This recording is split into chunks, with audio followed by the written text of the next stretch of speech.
John had always been curious about the old mirror in his attic.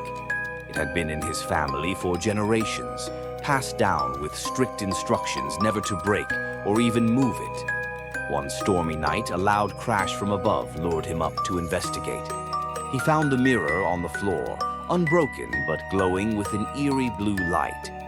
Against his better judgment, John reached out and touched the mirror's surface. Instantly, he was pulled through a swirling vortex of light and shadow, landing with a hard thud on a cold stone floor. As he stood and dusted himself off, he realized he was no longer in his attic, but back in the living room in his house. However, something was off.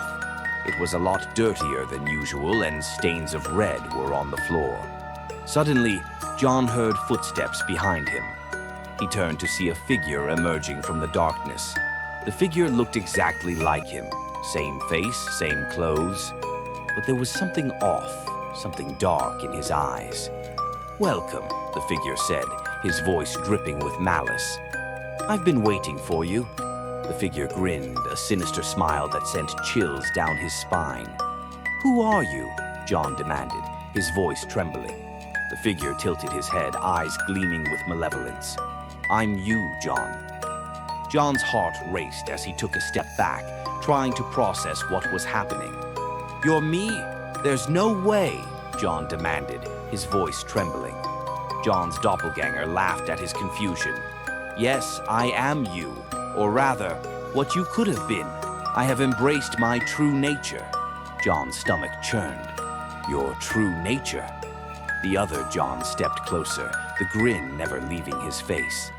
"Oh yes, a predator, a hunter of the most thrilling game, humans." John remembered the time he was face to face with his old colleague that sabotaged a great career opportunity for him.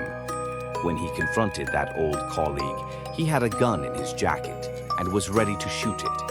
However, he backed out last minute, fearing that what he was about to do might land him in trouble.